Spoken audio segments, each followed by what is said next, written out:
नमस्कार। मैं Richa Tyagi heal and glow with Richa Tyagi के इस नई वीडियो में आप सभी का स्वागत करती हूँ। उम्मीद करती हूँ आप सभी बहुत हेल्थी होंगे, हैप्पी होंगे और पॉजिटिवली अपनी लाइफ में आगे बढ़ रहे होंगे।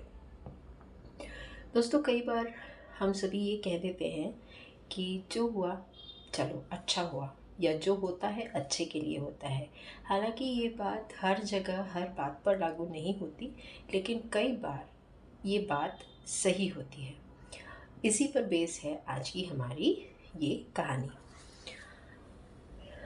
ये बात है एक राजा की जो मिठाई का बहुत शौकीन था। और उस राज्य में एक हलवाई था जो बहुत अच्छी मिठाइयाँ बनाता था। तो राजा के लिए मिठाइयाँ उसी हलवाई के यहाँ से मंगाई जाती थी। तो राजा ने एक बार उससे उस हलवाई के यहाँ से कुछ मिठाइयाँ मंगवाई जिसे वो खा रहा था। उसने देखा कि खाते हुए कि उस डिब्बे में जिसमें से उसने मिठाई ली है उसमें एक मक्खी मरी हुई पड़ी हुई है। उसे इस बात को देखकर बहुत गुस्सा आया। अब वो तो राजा था। उसने उस हलवाई को बुलवाया और उसे दंड दिया कि तुम इस राज्य को छोड़कर हमेशा के लिए यहाँ से चले जाओ।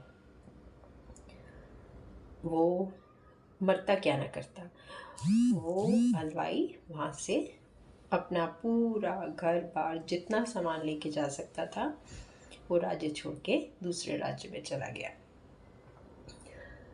इसके काफ़ी दिन बाद एक बार वही राजा अपने सैनिकों के साथ जंगल में शिकार करने के लिए जा रहा था। वहाँ पे बहुत सारे लुटेरे थे।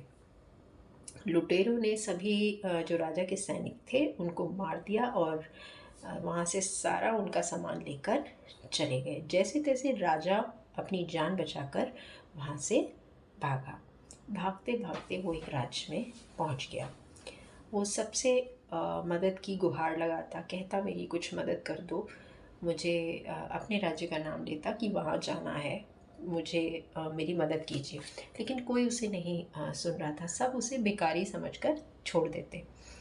तभी वहाँ से एक व्यक्ति वहाँ गुज़र रहा था। उसने उस राजा को पड़े हुए देखा और एकदम से उठा के कहा, अरे महाराज, आप यहाँ कैसे?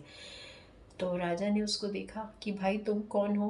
तो उसने कहा, उस व्यक्ति ने राजा से कि महाराज आपने मुझे पहचाना नहीं, मैं वही व्यक्ति हूँ, मैं वही हलवाई हूँ जिसकी मिठाइयाँ आपको बहुत पसंद थीं और आपने मुझे दंड दे दिया था कि मैं आपका राज्य छोड़ के यहाँ आ जाऊँ, पर आपने नहीं बताया आप यहाँ कैसे। तो राजा ने अपनी पूरी व्यथा बताई कि कैसे वो अपने सैनिकों के साथ शिकार के लिए निकला था, कैसे लुटेरों ने उसके सभी सैनिकों को मार गिराया और सारा सामान और जो कुछ भी वो लूट के लेके जा सकते थे वो सब लेके चले गए।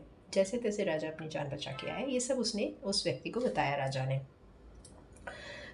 तो राजा ने कहा, तुम चलो अब मेरे साथ, तुमने मेरी इतनी मदद की है, तुम कह रहे हो कि मैंने तुम्हें उस राज्य से निकाला था, अब मैं ही कह रहा हूँ कि तुम वापस चलो। तो वो हलवाई बोलता है कि महाराज, अगर मैं ये गलती नहीं करता तो आप मुझे अपने राज्य से आप मेरा देश निकाला नहीं करते, आप मुझे अपने देश से नहीं निकालते, और अगर आप मुझे नहीं निकालते तो आज इस मुसीबत से आपको कौन बचाता। तो यही है ये बात कि जब हम ये कहते हैं कि जो हुआ अच्छे के लिए हुआ, तो यहाँ तो बिल्कुल एक सही बात है कि यहाँ मदद के लिए, राजा की मदद के लिए वो व्यक्ति आ गया था, तो अच्छा ही कहेंगे इस चीज़ को। कई बार ऐसी सिचुएशन हम सभी के जीवन में आती हैं। हमें लगता है कि ये हमारी लाइफ में ऐसे ऑब्स्टिकल्स क्यों आ रहे हैं, या हम सफलता क्यों नहीं हमें मिल रही है। वो कहीं ना कहीं कुछ ना कुछ कारण ज़रूर होता है, और जब धीरे धीरे समय आता है वो कारण हमें पता चल जाता है और हम उस कठिनाई से आगे बढ़ जाते हैं। उम्मीद करती हूँ आप सभी को ये स्टोरी अच्छी लगी होगी और आप वीडियो को लाइक करेंगे, शेयर करेंगे। चैनल को अभी तक सब्सक्राइब नहीं किया है तो चैनल को सब्सक्राइब भी ज़रूर करेंगे। अभी के लिए इतना ही, मिलते हैं बहुत जल्दी नेक्स्ट वीडियो में। तब तक के लिए नमस्कार।